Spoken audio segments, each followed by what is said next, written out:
Hey everyone, this is Shallu. Welcome you all to my YouTube channel. So recently I have started an initiative, Grab a PhD. It is for the people who are aspiring to go abroad for a PhD.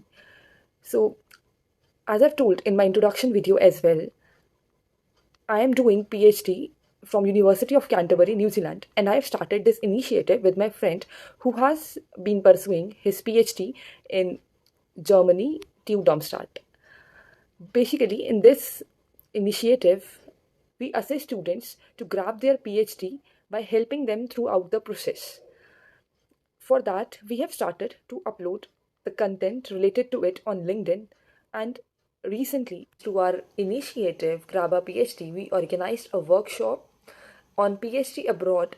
It included 8 major verticals which makes the pillar of PhD abroad, that is country preference, research groups, email structure, CV, cover letter, SOP, English proficiency test, and interview tips.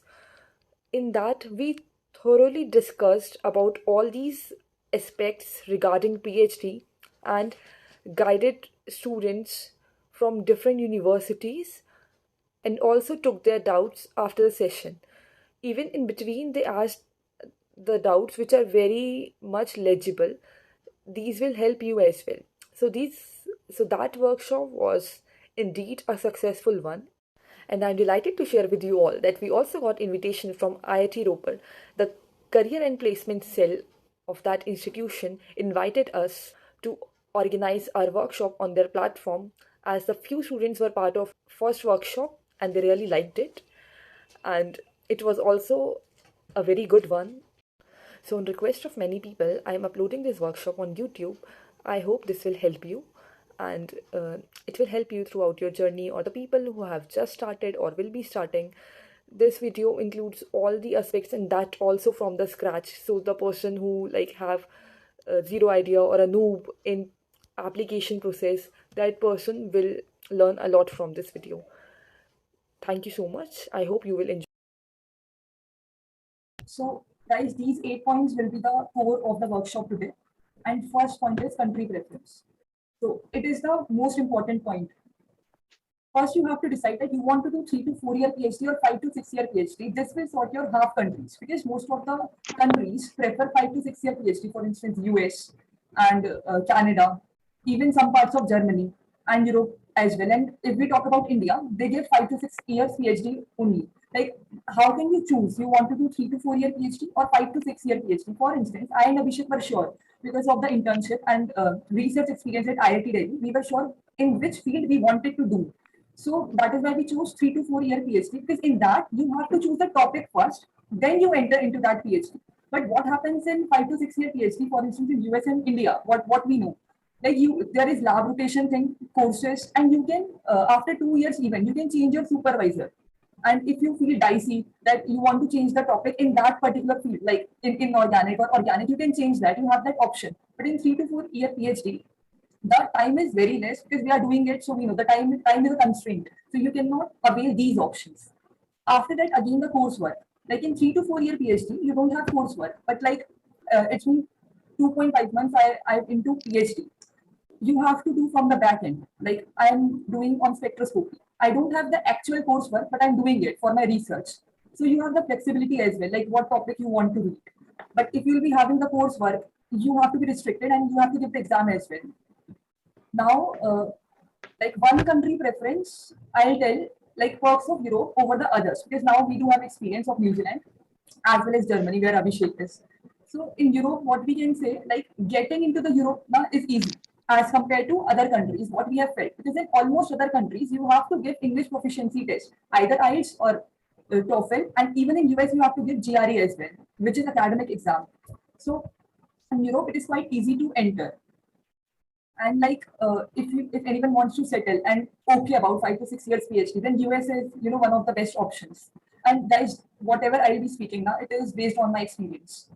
So it's not like don't stick to it. It's my experience. Now I have mentioned some of the countries which I saw in the form. So if I talk about Canada, it is good for STEM PhDs, science, technology, engineering, and mathematics. There are French speaking and English people. Indians, for Indians, it is good, because we know.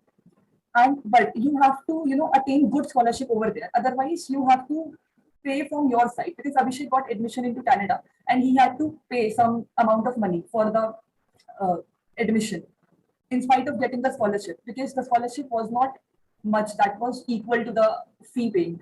Also, even I applied for the Canada. There was like just application fee was of 10,000. So if we talk about money purpose now, then also Europe is very nice, because there is no tuition fee, so there is no problem of scholarship in most of the countries, in most of the cities and countries. And in Canada, I read somewhere that the age limit is 30 years. In France, you have to learn French. My one friend is going to France. She told about that, and it depends on your funding as well. That if you are getting funded from CNRS, which is very famous over there, then you will be having a lot of money. Otherwise, France can be a bit expensive for you. In Germany, I'm not talking about Germany. Abhishek will tell at the end. In Japan, it's very nice for R&D, but PhD is a bit hectic over there, and you have to learn some sort of language. And I think in Japan it is of 5 years PhD. I'm not very sure about it. I got to know from my senior about it. If we talk about Singapore, then it's English speaking and good work culture over there. My one friend is from there. He has done masters from there.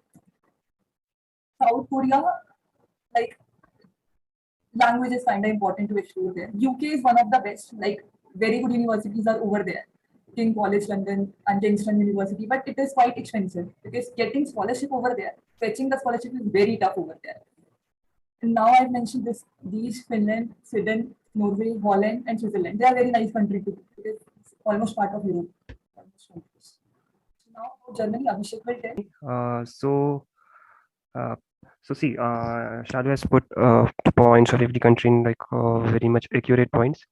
So about Germany, or let's say, it's like you don't have to give any exams here, and the environment here is really good. The perk of Germany is that yeah, there are a lot of chemical industries here. Okay, so like for example, Merck, Favia, and so like you have great chances if you want to do PhD over there, and you have to like don't want to pursue the career in like academics, but you want to be in like industry, and therefore securing a job in industry, you need to get a PhD, because everyone, if you're a chemist, German expects everyone like we will they have a PhD. So you have a very great chance of getting a like job in Germany. But the thing is, to get a job in normal life, you can live without learning German. But if you want to get settled there, then you need to know the German language. And if you want to secure a job over there, the German language is really important.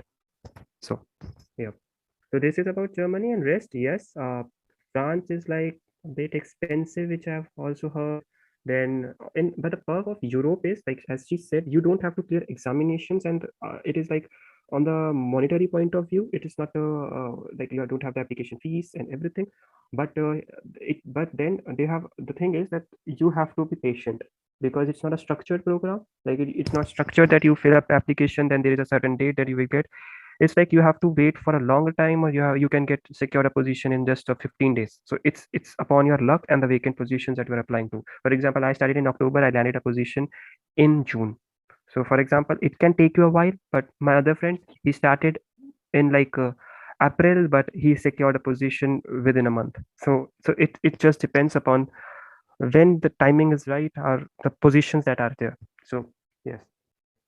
So now the research groups. So how to like find the position. So there are two ways.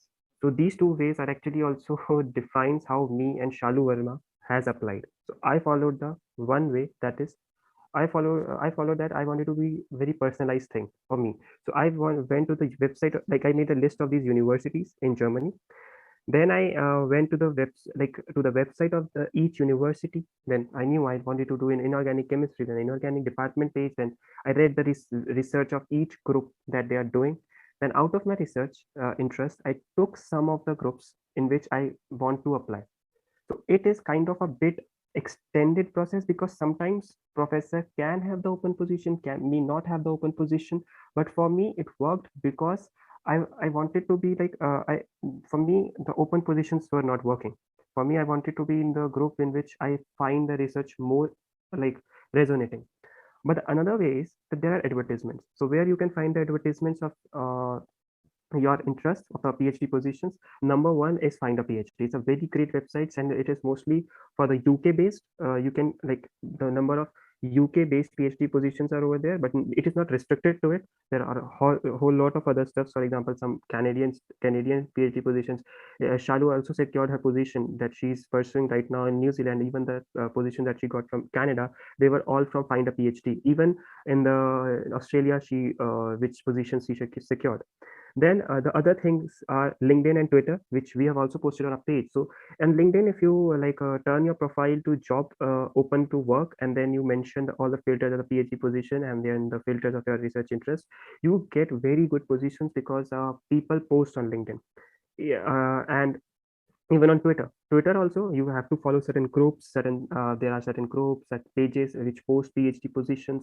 Then for France, there's a very good website which I got to know from my friend who is working there, Rishit, which is known as CNRS, where there is a whole lot of, it's a platform with a whole lot of PhD open positions are there. And even when you're scouting for some groups, they post open positions on their page, and you have to fill some application and post some documents or some email them. So these are two. Now its idea is how you want to proceed, like you are wanted to restrict into one position, one project, or you want to go to the group that like for example I went for the group because they are doing research in organometallics rather than a one project. But in the advertisement stuff, you are restricting yourself to particular PhD topic. So now it depends on you how it's like working for you. And yes, for Ireland is an English speaking country, and it has also a much of a similar process as of United Kingdom. You need to give the IELTS examination, then you have these open positions over there. You can even mail them. For example, there's a very good university, UCD, University College Dublin. So you can. Now, if you want to add, Shalu, you can add into this research groups. Yes, I want to add. So what Yep. would I like to suggest to the people who are present over here? You should start applying from now only. If you have to, starting for 2023 intake, because in these 8-10 months, first you'll get experience, and second you'll get to know what is working for you. Because I didn't get even single position from the mails, and we had the same mail structure, I and Abhishek didn't get the single like application from the advertisement. Yep. So you have to, be assured and check what is working for you, because it wasn't working for me. Yes. And second thing is what I explored from the advertisement thing. First, I was going to biochemistry department or chemistry department only. But through that, I got to know through advertisement when I used to apply. I was getting my topic into the materials chemistry as well, and from chemical engineering department as well. Right now, I am in chemical and process engineering. But the topic is completely chemistry based. It is analytical, bioanalytical chemistry, which I wanted. So this you will get from the experience. Yep. That's it. Now comes to the most important part of your mailing. If you are personally mailing, email structure. So in first paragraph, you should write about yourself. In second paragraph, add the catchy line so that your mail will be outstanding between the other candidates, because there is very high competition, like very high. And in the second paragraph, you should also mention that why do you want to join that professor group only, or just add the line like title of the paper, research paper that we used to do. And in third paragraph, why are you perfect fit? What skills do you have? And the closing statement. Like I will show you, and most important point which I will mention over here, the subject line. Like my friend Samir even told me about it. Subject line really matters, what you are writing in the subject. I'll show you two examples of emails. One is from 20th October 2021, when it was the initial phase of my application. And when I was mailing in May, because I didn't get the position till then, I got the position on 19th May after so long. So I'll show you the differences, what you get from the experience. So see my first mail. In this, I have attached just CV and cover letter, and that too in different PDFs. But once I reached to the experience level, I used to merge the documents and used to add the transcript as well. If you have the CGPA above 8.5, then you must add your transcript, because in Europe specifically, they see your grades. If you have 9 plus, they'll take you. And in Australia, it is too competitive. That is 9.5 plus, they ask directly. And like most of the people see that you should have 8.5 plus or 9 plus. So if you're already attaching and it's in one PDF, because you also think about it. If you have to open 3 to 4 PDFs, it will be hectic for you. But if you have arranged your like first CV, then cover letter, then transcripts, so it will be easy for you, right? Now, like what I used to do before, I used to write about myself, And even I have mentioned in the like subject line, still I'm writing to you to apply for the position. And then I used to add about that professor. But what I improved after that, one liner that who I am, and after that, like what are my projects? Because they want to see what skills you have. They really focus on your projects. Even I had the 7 interviews. In all the interviews, I presented what the research work or research experience I have. What point would be now in this email? See, I have written over here. I'll be appearing for ICE. So if you know now, like you will be applying for another countries as well, Australia, New Zealand, or other countries instead of Europe, or even Ireland in Europe. So you give IELTS or TOEFL already. Don't wait for that because I did very late. I didn't know about it. And one last thing about the mail is like, see, I have ended it like this: warm regards, Shallu, and after it, I mentioned my address. It looks really professional. You should do it. I have learned this from my senior. After that, I guess this topic is clear. After that, another major part, that is CV or resume. First, you should know the difference between these two. The former one is usually for the business profile and it is one pager. And the CV, it's detailed description about you. It can be long up to 8 pages. Like we have professors, even I prepared my CV for the Canada. I had to use their template only. My CV was of 5 to 6 pages. But right now that you'll be applying, then it should be up to 1.5 or 2 pages. You can make this concise. And about CV as well. When we started, it was of 4 pages. But through experience, we converted by using the tabular forms and short forms and the subtitles, we converted into the 2 pages. Now I'll show you the CV, like brief part about CV. First, your grades, and one trick or gimmick I'll show you. For instance, in Miranda, I had my CGP around 7.9. Now that's not a very good grade for the PhD positions. They expect you like it should be 7.5 plus, but they expect you 8.5 plus. So, but it was first division, so I mentioned it like a first division. So you can do like this. Now the projects. You should be very sure what you're writing in this because professor really read this. I remember from my interview here in industrial application based course projects. I have written talcum powder. They literally asked me, "How did you prepare the talcum powder? Tell us about the ingredients, as you have made synthesized this in the lab." Also, I didn't do any internship in Miranda because initially I was also telling that I was not very sure to go into the chemistry, so I didn't do any internship. So I just did the wordplay that industrial application based course projects. They were not internships; they were just course projects, like the normal courses happens in DU. Now the mentorship roles, they see that you have teaching abilities or not. So it will really be a win-win situation for you. After that, the laboratory skill sets. Now, initially we were confused how to put all the skills of us like in one thing. Then we need these subtitles, practical skills in that I mentioned because first I was applying in biochemistry.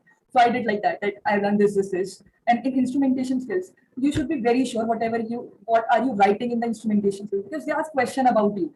I was in biochemistry lab, so I have learned all these. Though I don't have experience in this because in my project there were only 2 machines that I used to use, HPLC and UV. But if you have mentioned it over here, they'll ask you questions. I remember my interview from Israel. They asked me like many questions from IR, from many things. They literally shared the screen and was holding my CV in front of me and asked like, "What did you do in that? What did you do in that? What was that?" Even one professor opened my transcript and so like you have done organic synthesis course. Tell me about that reaction. So whatever you are mentioning in the CV, a bit of part, you should be very sure what are you writing. And in software skills, you should mention all these because you have to be creative in research and you have to use all these chemistry related apps. After that, so we mentioned scholastic achievements and position of responsibilities later on after the course project and all these skills because the professor want to see these things, not this. But when we had our CV initial phase for first 3 4 months, we used to mention these things upwards. We used to feel that he or she will see that okay, this student is very bright. He is into academic as well as different things, co-curriculars. But that matters. But after your chemistry skills, they check your chemistry, like whatever the subject you are into. After that, extracurricular, that also you can partition into these 2 things because conferences and workshops they are interested in, and in participation and volunteering, they just can see how enthusiastic you are. And now references are very important. Some people ask 2 and some people 3. On safer side, you can have 3. Like I had from IIT, DRDO, and Miranda because uh, I worked at 3 different places. So try that where you have worked, you could reference from there, like under which you have done the projects, because that person will be knowing you, like what you have done and how you are. So that's from my side. Abhishek, if you want to add anything, you can add, and you can proceed with the cover letter. No. You have explained it with like really good. And before going to cover letter, I'm just addressing one question of Samrat Chakrabarti. See, grade do matter because the thing is, if it's just not about the grade, for example, if you just talk about the countries like Australia, New Zealand, or something where there is a scholarship thing, it's completely on merit. So, and I had this 9.2 CGPA, but they told me that I may get it like tough time get securing a scholarship. Okay, so it's in Australia.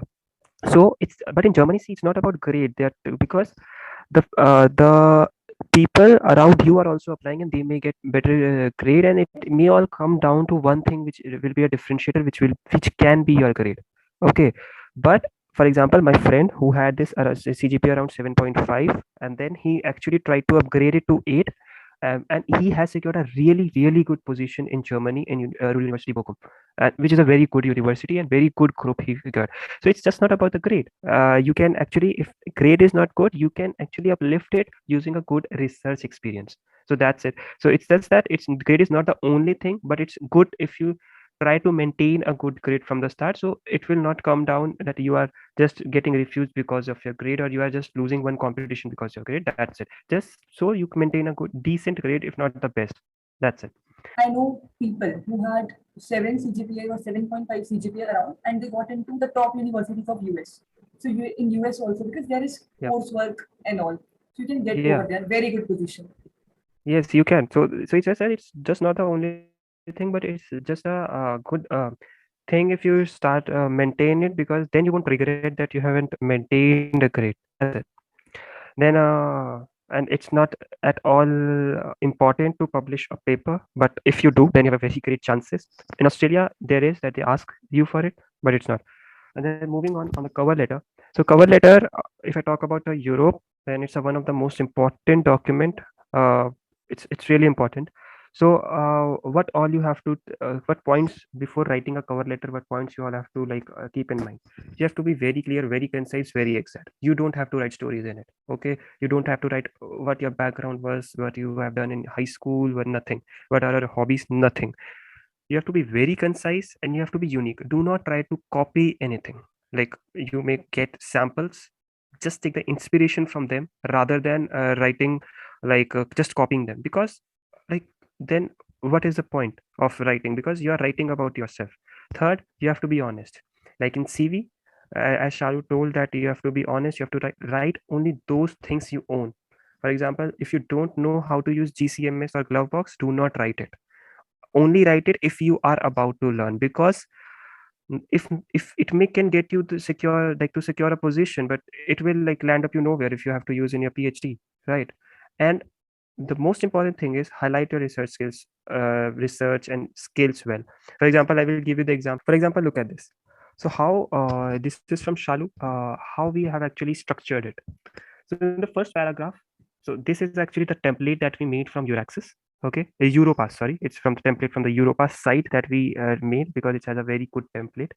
So what we have done in the first paragraph, it is an introductory paragraph. First, you have to greet well, and then it's a introductory paragraph in which you tell who are you, what are you doing, what are your research experience. That's it. So in this, we followed this template. Like we will just tell about us, like who are we, how, what we have done, our research experiences, as you can see. And then moving on, the second paragraph is why I am applying, what is the thing that like I like about that group, what is the research area.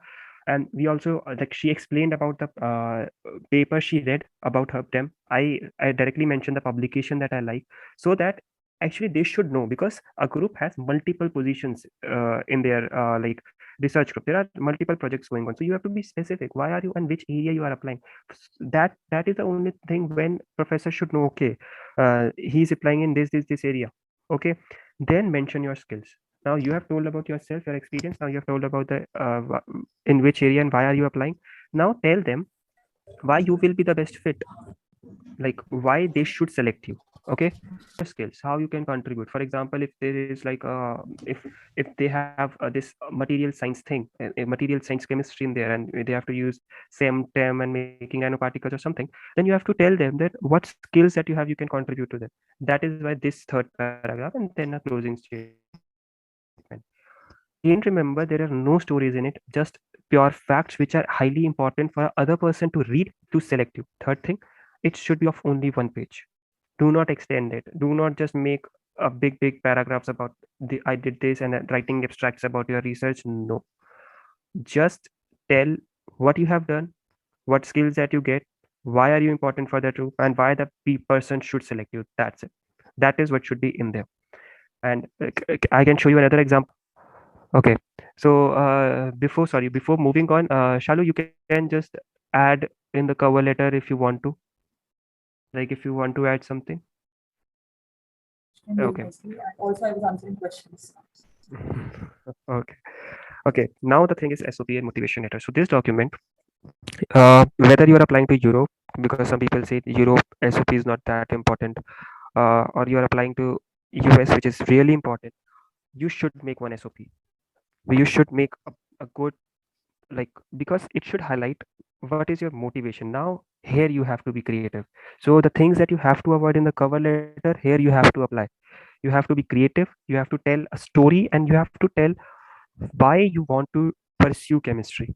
Now you don't have to tell why you want to pursue in that group only, you have to tell why you want to pursue chemistry. Then it should be around 1.5 pages so that you can cut short it, because in Europe generally they ask for only one page motivation letter, so you have to make it like that. Yeah. So, yeah. So for example, see, so we have bifurcated our motivation letter into different subheadings, so that even if professor does not want to read your everything, he can just go to a particular point under the heading, and it will be very easy for him to like understand what you have written, rather than just going through and finding points. So for example, just a professor wants to know what are your research experience, he can know it from the cover letter, but people sometimes likes to read SOP, and in US it can make or break your application. So SOP holds that much importance in US and even in Canada. So what you have to do, just by for introduction, a good line like she has written, a very good quote, and then just a brief introduction of her. Then academic background, why she chose chemistry, and then here you can be more creative, like most a bit poetic, but most creative, and also again write truth. Do not just write stories which does not belong to you, because if they will be asked, and then you will be doomed. Okay, so don't let your ship sink in the ocean in the interview. So just just write, be honest about everything in the application, because PhD skill securing a position is only 10% of the job done. 90% is you have to be with professor for the next 3 or 4 years, and more or less he will figure out that you have lied or not. So it may end up securing a position, but it might end up you will be frustrated afterwards. So just be honest about it. So like the sections, introduction, then and also the research experience we mentioned, then academic background, research interest. Yes, you can write it, and you can also scrap it. Just write it at a one. So there should be some sections that are like that can increase the length of your SOP, that can decrease the length of your SOP, because as I mentioned, sometimes it is like one page SOP they want, sometimes 1.5. So you have to be a bit flexible in that. Then also you have to mention about the research group, why you want to join that group or that university, what you like about it, and your future goals. These are the some important points. Again, you can copy it, like you can take the screenshot, you can copy it, but again, this won't make any sense to you. Like if you like just copy it from another person, then there are thousands of templates available on the internet which you can copy, but just because it worked for us, it may not work for you. That is what we want to convey. You have to make your documents yourself and then get it checked from people, because they are your seniors, mentors, everyone. You can get it checked from anyone. Proficiency test and the interview tips. Okay. So I'll just like brief it. I don't have something to explain in this. Like there are two types of exams that we know for the PhD applications, IELTS and TOEFL. US and Canada prefer TOEFL. Even these days, Canada also prefer IELTS. and UK, Australia, New Zealand, Ireland. I these days almost all the countries prefer IELTS that we know.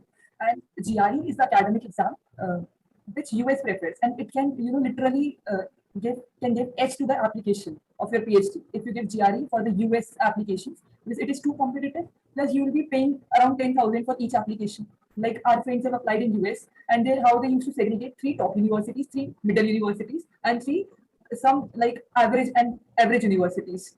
So, and one application fee used to be 10,000 around. And GRE exam is also, I guess, of 16K, 17K, and TOEFL is also of Around 16K, around 15K around. So this is so expensive. So if you are, spending so much, then spend in GRE as well. So that is why in starting I wrote over that you have, perks if you are going to Europe. Like even I'll compare about New Zealand as well as Germany. My visa application took around 26,000 and Germany visa application took just 6.5 thousand. That is also premium, and that visa can come in 20 days. Like come in 20 days, 5 days to 20 days. My visa will come in minimum 3 months, 2.5 to 3 months, and it can take long up to 6 months. So Europe has literally so many perks, and if you have wanderlust, then it is very nice. Yep. You can True. go to like you will be having European visa, and you will be going to around 16 countries. Yeah, around 20. Schengen, it's like Schengen countries, and you are going to many countries. And just to add one thing in GRE, in some US universities, GRE is actually like a compulsory thing. Like they want GRE. Sometimes they give you an option, but it's highly recommended to give GRE because it then helps them to segregate. So it again comes down to similar thing. If you have two candidates with equal capabilities, equal skills, and how you segregate, then they come to okay GRE. So yeah, GRE is really important. So let's move forward to interview tips. Yeah. So interview tips. So we both will tell because I think in total, if you would calculate, we both had around 14, 15 interviews total. And I'm telling you, there is not a single way to prepare interview, not a one. So you cannot just rely, you have to know chemistry. No. Just number one thing is you will not get questions that it is asked in net exam. So you just do not have to cram up the books. Okay, if it's organometallic chemistry, okay, then you have to just know all the mechanisms or NMR. No, it will be not like that. It is not a, like very difficult questions that are 4 markers in net. No, nothing. So there are different types of interviews. I will just first tell you about the first interview that I had, which was of a basic chemistry base. In that, it was just a basic chemistry, just a basic that even a bachelor student can answer. Honestly, it was such a, so you never know what is coming in front of you. But one thing that you can actually prepare is your project. That is why another thing that I was talking about is like you have to write everything in the CV and cover letter that belongs to you.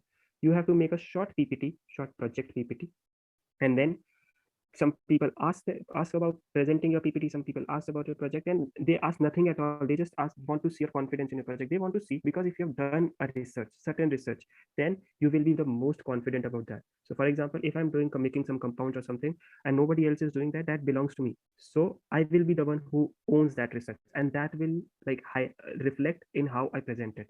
They will ask you nothing. Seriously, in two of my interviews they asked me nothing, just they were curious. It was more of a discussion rather than an interview. Okay, but you have to be confident. Now Shalu will tell you about general introduction base and CV base because she has most experience in that. General introduction based interview in Canada. That professor was not really interested in seeing my presentation and all. Like she was full aware of my CV, so she already told me like you have done this with this, and I am ready to take you. She like told on the face, and she just told me about the weather of Canada and how is Canada, how can I come over there. Like I guess she was the most sweetest person I met in the interview. It was like that. On CV base in Israel and in Australia. Like I remember in Australia, Deakin University, I think. They Yes, that they can. professor mailed me that he'll be having chit chat with me. It was just me who prepared the presentation. I had this thing like presentation I will prepare, either they ask or not. What I saw, like there were four people, I think 3 to 4 people were there. Four people, yes, two were together. Four people were there, and they were like, present your master's project, and we'll have the interview. And those four people, that was also very nice experience. Like one was asking from the CV, one was asking from the, how did you make talcum powder, how did you do that, and one was interested in subjects, and one was like, so that was the most diverse interview. So on CV based, and even they asked on my project as well. And then the project related techniques, yes, the New Zealand one. That professor is very specific. Even I'm doing PhD with him, he is just very specific professor. He made me like, I'll be asking you on analytical chemistry, prepare yourself, and the presentation. He legit asked me questions on analytical techniques and how he went through. Like I just did personality from the interview itself. He started from the differences between molarity and molality, and he went to the working of UV spectroscopy. Like how do we make solutions in UV and which qubits you use. Like that interview was a 40 to 50 minutes long. There were two PIs were there. So these kind of interviews you can have. Yes. I didn't have any basic chemistry base that Abhishek has experienced, and Yeah. project PPT we both have. Yeah. So basically, you have to be really open about the interview. Like it can be anything.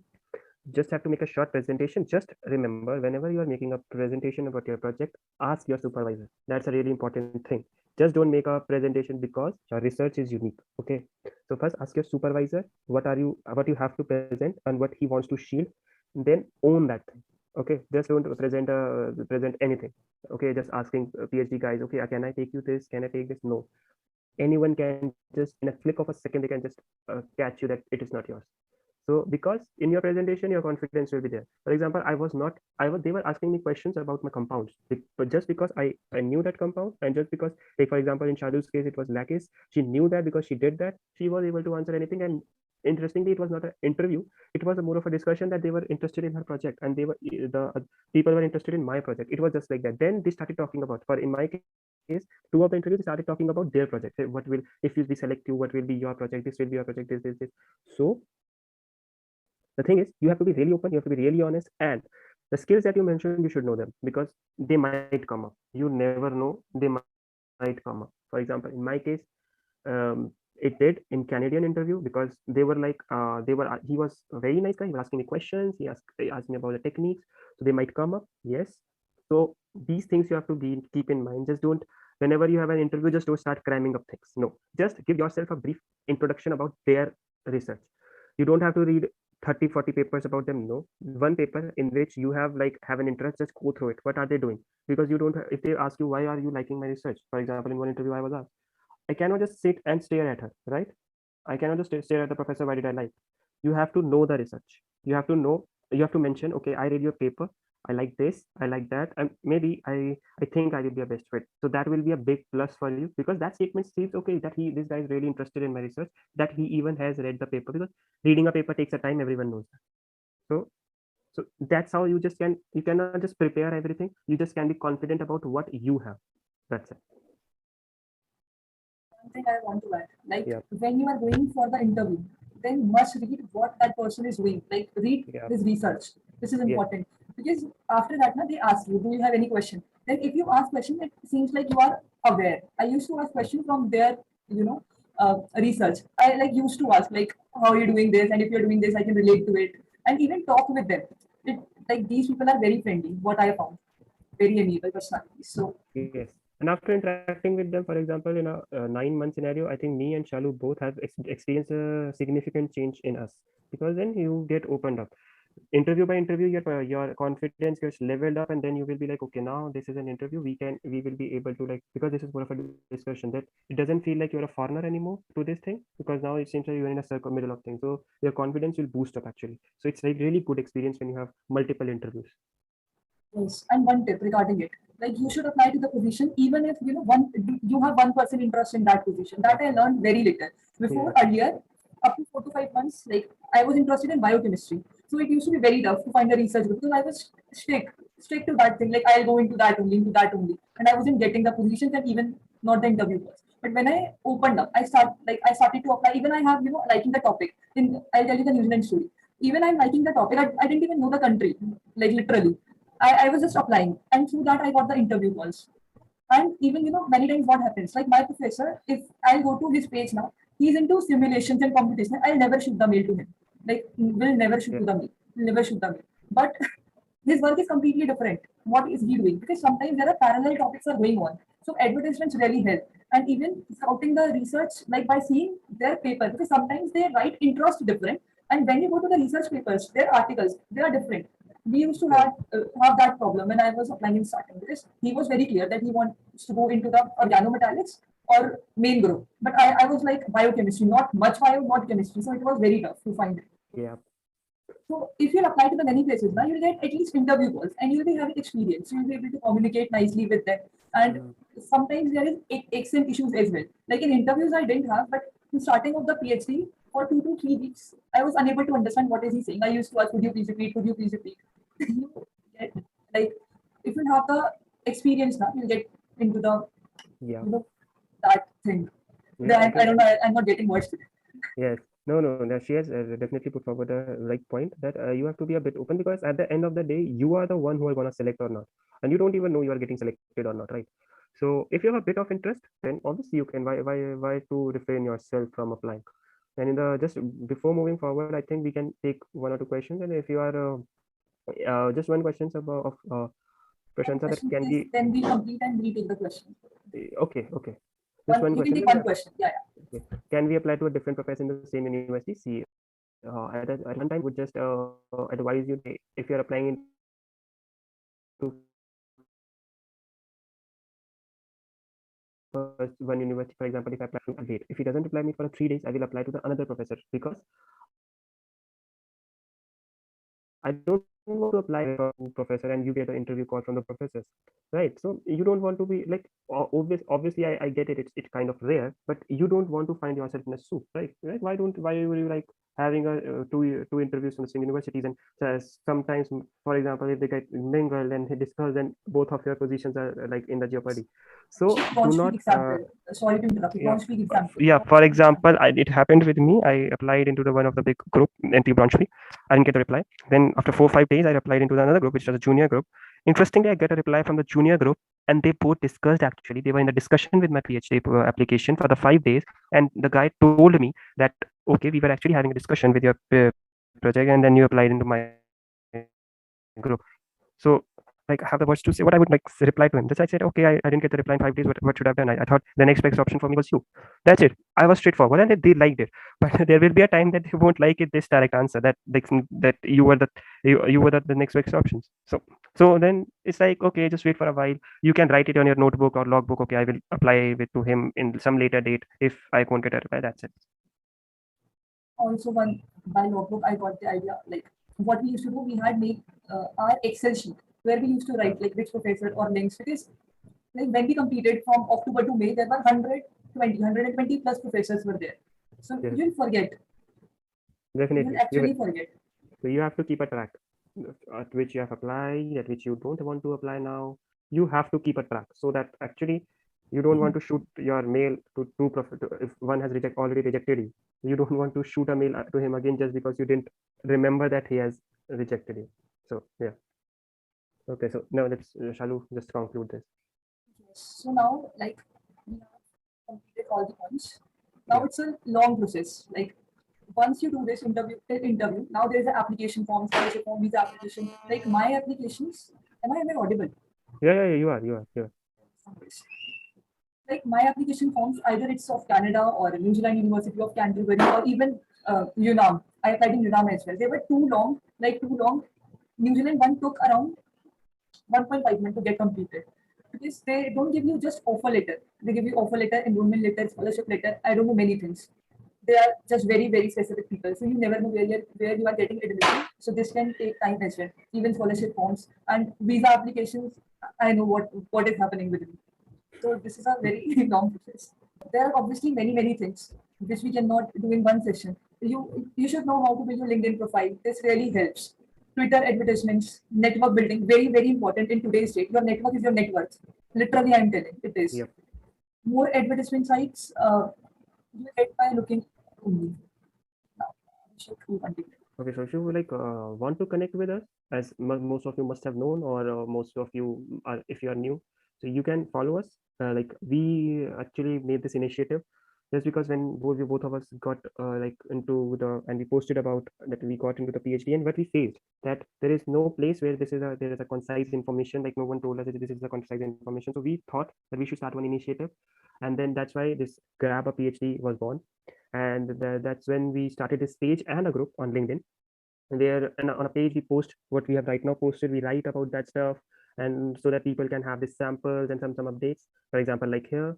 And like we posted our CV and the group in which we want to build a community, of the people who have actually reached, for example, we have secured a position and we have been through this application process, and some people who actually wants to have the doubts, like you are, all of you are posting these doubts into the chat box. So you also know that we cannot take every question, but so that all of us can come together, and for example, Minal has posted some doubt, and we both, Shallu and I, both try to address this doubt. And even if a person knows, any other person who is in the group who has been in a certain position, if he knows the answer, he can post. So that's how we are building some community, so that if a person has a doubt and he wants to have some samples of something, they can come directly and post. And so that even if we are not available, both of us, it's, you also know it's hard to be available all the time, then another one can answer. So it's like a community rather than just me doing or Shalu is doing everything. And it's just a community or the group we are trying to build. And on the page, we are trying to post as many updates as possible. We are trying to post, if some, we are trying in like thinking to post some open positions even in future, sometimes in the near future. And in the near like I know most of us want to get into the touch with us, and so we are also even planning in some coming days till our PhD gets sorted, bit me and Shalu get settled. So we are planning on starting some one-on-one sessions, the details of which when we start, we will either notify you even through our LinkedIn pages, and even we can mail you. So we are in just talks, so that to expand this gap.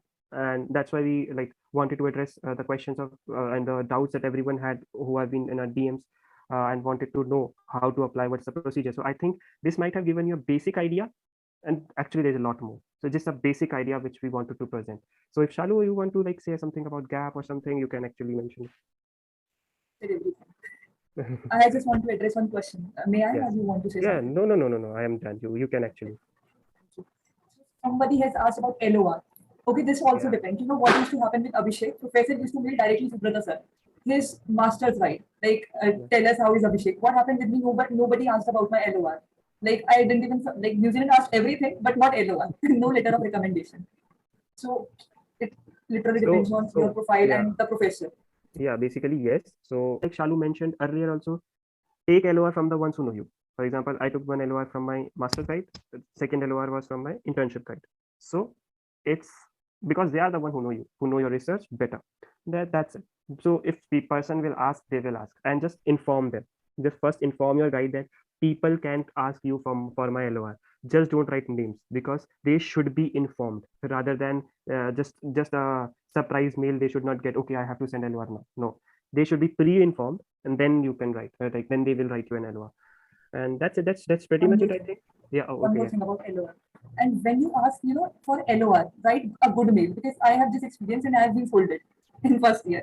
I asked for LOR and I showed the mail like, can you give me LOR? Like that, because few of my friends have done like that. And I followed like that and just mailed and added three more professors in CC. One senior professor told me that no, you cannot do this to the professor. Not at all. Yeah. So Yeah. write a good mail. Because you are requesting, he can say directly no to you. That professor is It's sorry, I'm okay. sorry, Abhishek. I Yeah. again No problem. So yes, it's a really, really important point that you should ask very nicely. You should ask for LOR, and do not CC. No, mail.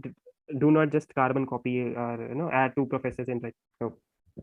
Do some hard work, and because should be very good mail, personalized actually mail. yeah, because actually the thing she's talking about, we both were in same group, so we Yes. four people did this.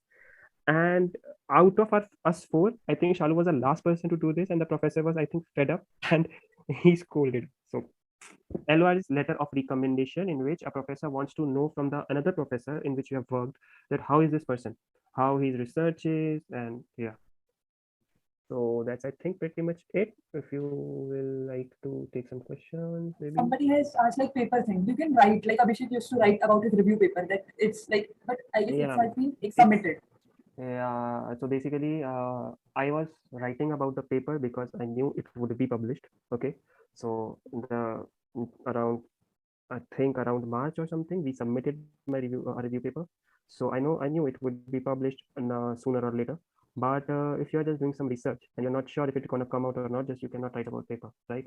So just write up one mention about the paper if it has been submitted, or it is in about to be submitted.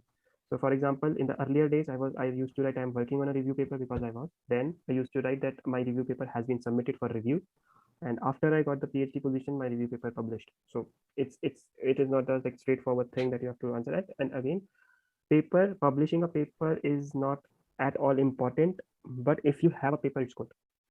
Yeah. So do you want to take questions? Some questions, or like we should end it? I guess we should end it, and you can post your questions to the Grab Up PhD wala Yes. group. Yeah. Group, not personally or by Yeah. mail, on group, because other people Yes. can take help from that, and other people can reply, more experienced people. Exactly. Yes. Just a question, because it was, I think it is important to address. I think Vidya Lakshmi is kind of confused. So no, you in Europe, when you are cold mailing, only if you get accepted, then professor will tell you the procedure out to university, not before that. In US, Canada, you have to directly apply to the university. Cold mailing sometimes won't work because it's just a university structured process. That's it. Uh, and thank you so much. I think you can search Aparna from the on the LinkedIn, grab a PhD. You will find a page and a group. I think because it's not possible, like kind of right now, to post a link. Yes, exactly. I was thinking so. Yeah. Okay, then I think that's it. Should take a leave, yes. So it's been an amazing session with you guys. I hope you enjoyed it. You can also give your feedback Yes, it would be really great if you can give us feedback on our page, on a page, or yes, you can on your LinkedIn by tagging us. Like, by it would tagging be us. really great. Yes, it would be really great because Want to spread to the people and want to help everyone through our free workshops. yeah. So because it's just because we want to build some community, so that what ways I don't want people to just linger around here and there, and want to have scattered information. Just we are trying to pile up something. So it has been a great workshop. Yes, Shallu. One question is there, I guess. Okay, now we'll answer the question on group. Okay. Yeah, definitely. Yeah. Yeah, I think we should. Okay, then it's a great session, guys. Thank you everyone for joining in. Thank you so much. Yeah.